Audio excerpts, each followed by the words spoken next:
자, 넘어가고 네. 정대현 팀장의 소문 얘기 원고를 아주 오늘은 이제 네. 전기차 전기 무선 충전인데 어쩌다 보니까 한국전력과 좀 이어지는 네, 그러려고 그런 건 아닌데 어쩌다 보니까 이어지는 내용이 좀 되는 것 같아요. 비슷할 수 있으니까. 네, 지난번에 전자파 차폐 시트 얘기하셔가지고 EMI, 그거 네. 준비하려고 하다가 이게 보니까 또 전기차 무선 충전 얘기가 좀 있더라고요. 네네네. 그래가지고 그 내용을 준비하면서 관련해서 좀 종목들 준비를 해봤습니다. 좋습니다. 네, 일단 내용은 그 과학기술정보통신부에서 제20차 신기술 서비스 심의위원회를 열었습니다. 그래서 여기서 13개 과제를 일단은 처리를 했는데 일단 거기서 제일 주목하는 이슈가 과제가 현대자동차 컨소시엄의 전기차 무선 충전 서비스라고 보시면 될 것 같습니다.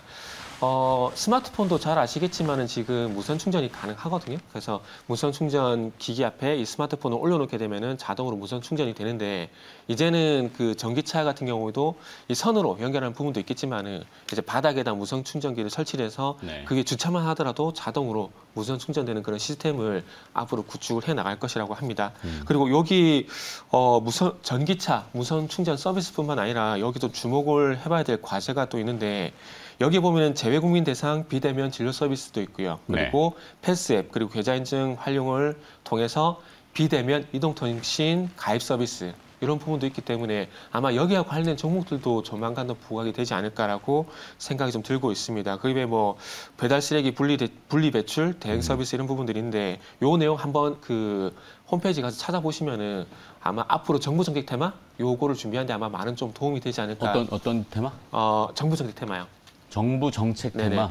지금 그 현대차 전기차 충전 서비스 같은 경우에도 이 심의위원회에서 나온 과제에서 결국 도출이 됐거든요. 그래서 여기 13개 과제를 한번 찾아보시고 그와 관련해서 단순히 기대감이라기보다는 사업을 진행하는 부분들이 있기 때문에 한번 참고 삼아 보시면 좋을 것 같다는 말씀 드리고 싶고요. 사실 충전이라는 게 또 전기 얘기죠. 그리고 이제 스마트 기기 디바이스, 스마트폰이라고 칩시다.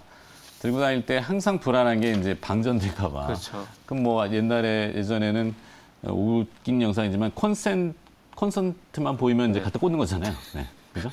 그죠. 예를 들면 스마트폰 가져가시는 분들 지하철에 어디 가면 콘센트 있으면 거기서 꽂고 지하철 올 때까지 기다리잖아요. ков어놓고. 파블로프의 개처럼 목줄을 하고 벗어나질 못하는 파블로프의 개는 아니고 하여튼 그만큼 이제 이 용량이라고 하는 것들이 이슈인데 그거를 이 유선이 와이어죠. 그렇죠. 와이어리스는 좀 더 자유로울 수 있는 왜냐하면 메타버스라는 개념이 결국에는 또 헤드 기어 그죠?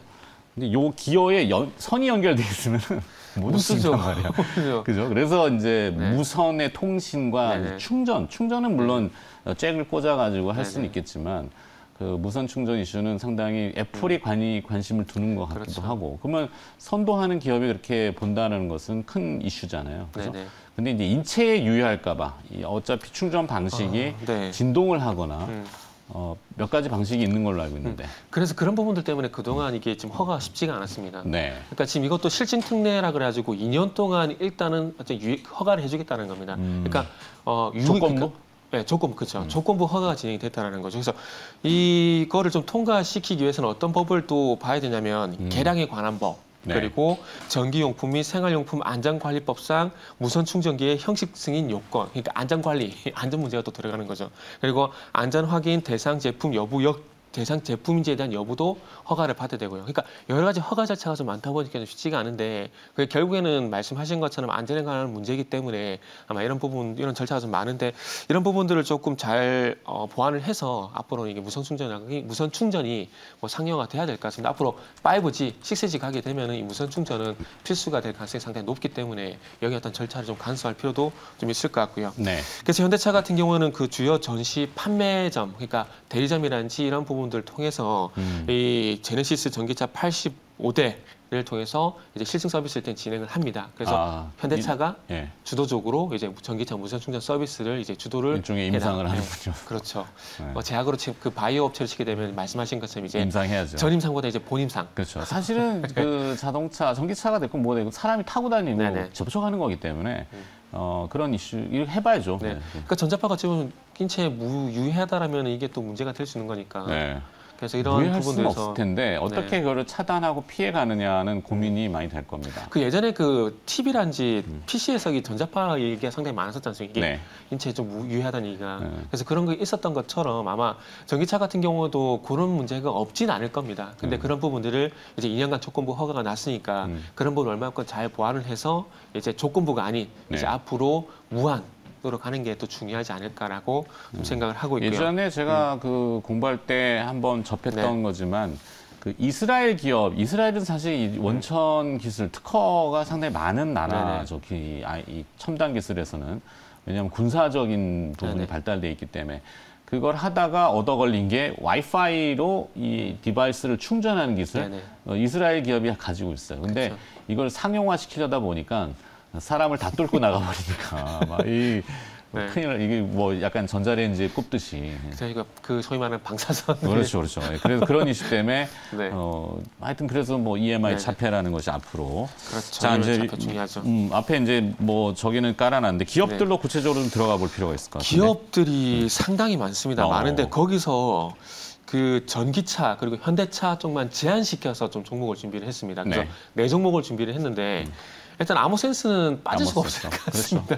아모센스 빠질 수가 없을 것 같고 이 아모센스는 잘 아시다시피 스마트폰용 차폐 시트뿐만 아니라 지금 자막을 좀 참고하시면 될 것 같습니다. 그 전기차 전용 차폐 시트 특허를 가지고 있고 이 전기차 무선 충전용을 현재 개발을 하고 있는 상황입니다. 그리고 아까 전에 애플도 말씀하셨는데 그 RF 모듈이라고 요것도 지금 애플에 공급할 가능성이 높다는 얘기가 조금씩 나오고 라디오 있습니다. 프리퀀시예요. 그래서 얘기가 나오기 때문에 아마 애플과 관련주도 아마 묶일 것 같고요. 그리고 이 아모센스를 보게 되면 또 아모텍이라는 기업을 봐야 되는데 그렇죠. 모회사인 아모텍. 어떤 연관성을 봐야 되냐면 이 모회사라기보다는 이 아모텍이라는 그룹이 있는데 그 그룹의 회장이 김병규 회장입니다. 근데 그 김병규 회장이 아모센스의 지분을 62%, 아모텍의 지분을 죄송합니다. 아모센스의 지분을 62%, 아모텍의 지분을 16% 가지고 있다 보니까 관계사예요. 그리고 이 아모센스가 아모텍 쪽으로 발생되는 매출이 전체 매출의 70%가 넘어요. 그러니까 작년 기준으로 보게 되면은 420억 정도, 430억 정도 매출이 발생했는데 거기서 한 290억 가량이 아모텍 쪽으로 발생이 되고 있는 상황이기 때문에 이 아모센스를 얘기하게 되면은 또 아모텍을 빼놓을 수 없는 그런 관계다라고 보시면 될 것 같습니다. 그래서 아모센스를 보시면은 아모텍 기업 이름도 좀 비슷하잖아요. 그래서 아모센스 보시면은 아모텍도 좀 보셔야 될 것 같고요. 그리고 이제 유라테크, 요거는 이제 현대차와 연관성 있는 기업이라 보시면 될 것 같은데 일단은 그 제네시스 GV60이 하반기에 나옵니다. 하반기에 60대 정도 출시가 되는데 GV60이라는 건 전기차. 순수 전기차. 순수 전기차.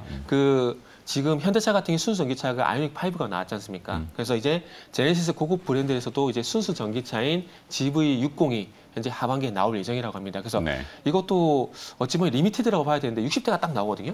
그렇기 때문에 이 60대는 어느 분이 가져갈지 모르겠지만 이 60대를 이제 딱 그 제한적으로 이제 리미티드 출시가 될 예정인데 여기에 그 무선 충전 기능이 들어갑니다. 무선 충전 기능이 들어가고요. 그래서 여기에 무선 스마트폰을 충전하는 겁니까? 아니면은 차량 자체를 차량 자체를. 그러니까 제가 서두에 그 주차면에 주차를 하게 되면은 자동으로 무선 충전이 되는데 거기에 딱 최적화된 GV60이 이제 출시가 되고 GV60의 무선 충전 장치를 설치를 합니다. 그러니까 수신부죠. 장치 설치를 하고 이제 현대차 대리점 같은 곳에 무선 충전 기를 설치를 해서 이제 자연스럽게 무선 충전이 가능한 서비스를 일단 먼저 진행을 합니다. 그런데 이 유라테크가 보는 이유가 뭐냐면은 이 유라테크 그룹 내 유라테크라는 그룹이 있고 그 그룹 아래 유라테크 그리고 유라코퍼레이션이라는 기업이 있습니다. 서로 관계사라 좀 보시면 될 것 같아요. 그래서 유라코퍼레이션이 지금 무선 충전이 가능한 하드웨어 부품을 현재 GV60, 그러니까 현대차 쪽으로 이제 납품을 하고 있습니다. 그래서 이 유라코퍼레이션이 어떤 그 특허를 가지고 있냐면 전기차 충전 케이블 제어 장치의 자동 재폐로 장치 그리고 충전용 아울렛 커넥터였던 특허를 가지고 있는 상황입니다. 그리고 유라테크 같은 경우는 현대차 또 1차 벤더고요. 그래서 이런 연관성들로 인해 가지고 유라테크는 또 현대차 무선 충전 관련주, 그러니까 현대차 제네시스 브랜드라고 보시면 될 것 같습니다. 현대차 제네시스 브랜드 무선 충전 관련주 이렇게 좀 정리를 하시면 될 것 같고요. 그리고 그 외에도 동양 EMP라는 종목이 있는데 동양 EMP 같은 경우에는 그 국책 과제로 전기차용 무선 충전 무선 급속 충전 플랫폼을 수행을 하고 있습니다. 그러다 보니까 전기차 무선 충전과 관련된 종목이 또 동양 EMP란 종목이 있다라 좀 보시면 될 것 같고요. 네, 동양 EMP. 네, 동양 EMP. 그래서 요거는 그 정차 중이라든지 그러니까 차가 서 있을 때 아니면 또 주행 중일 때 무선 충전 가능한 시스템을 이제 개발을 하고 있고요. 그리고 전기 승용차, 전기 버스 가릴 것 없이 모두 가능하고 이제 또 다수의 차량 을 또 충전이 가능한 그런 시스템을 이제 개발을 하고 있기 때문에 전기차용 급속 무선 충전에 관한 이슈가 나오게 되면은 네. 이 동양 EMP도 관련된 종목이라고 보시면 될 것 같고요. 촬영 잘 해보시면 됩니다. 네네. 화면에 나가는 거. 그리고 한미반도체. 한미반도체. 한미반도체는 이제 네. 2020년 9월달에 전자파 간섭 차폐 장비 전용 생산 라인을 만들었습니다. 그래서 여기에 현재 매출이 더 발생이 되고 있는 상황이고요. 그리고 이제 전자파 간섭 차폐 장비 글로벌 1위 업체이기 때문에 한번 관심을 가지면 좋을 것 같습니다. 그래서 네 종목 아모센스, 유라테크, 동양 EMP, 한미반도체 요 네 종목을 보시면 됩니다. 그리고 아모센스를 보실 때는 또 플러스 알파로 4+1 해가지고 이 아모텍 요것도 한번 같이 보시면 좋을 것 같은데 네. 여기서 탑2를 좀 꼽자면은 탑1을 하겠습니다. 탑1은 전 유라테크. 유라테크. 네네. 저는 한미반도체. 네, 그럴 것 같아서 저는 유라테크였습니다. 한미반도체는 네. 뭐 EMI 차폐뿐만이 아니라 뭐 다른 네네. 것도 많지만 지금 주가는 조금 늘어지고 있는데 그 뭐 3분기 실적 이슈 때문이고 네네. 뭔데 오히려 이익률은 좋아지는 것 같고 하여튼 그 EMI 차폐라고는 전자파 네네. 차폐, 무선 충전 이 네네. 이슈가 등장하면 가장 탑픽이 될 겁니다. 한미반도체가 아마. 그래서 그 외에도 뭐 원익PN도 있고 에스트래픽도 있고 LS 그리고 LG이노텍, 아모센스 했군요. 네. 그래서 여러 가지 상당히 많아서 그 중에서 그래서 그냥 서두에 말씀드렸듯이 전기차와 현대차와 연관이 있는 종목들만 압축시킨 거니까 뭐 그렇게 좀 이해를 하시면 좋을 것 같습니다. 좋습니다. 오늘도 내용이 충실했습니다. 소문으로 들었소지만 네. 사실 소문이라는 거는 미래지향적인 무엇이 앞으로 다가올 것인지에 대한 것도 논의를 할 수 있는 거기 때문에 도움이 크게 됐습니다. 네, 항상 정태현 팀장한테 고마움을 표방해드리고 알파프로 투자? 네. 도움이 된다면 다행이죠. 네. 그래, 뭐 우리끼리 주고받고 막 난리는 거죠. 알파프로 투자전략팀 정태근 팀장이 오늘 소문으로 들어서 이야기를 해주셨습니다. 고맙습니다. 네, 감사합니다.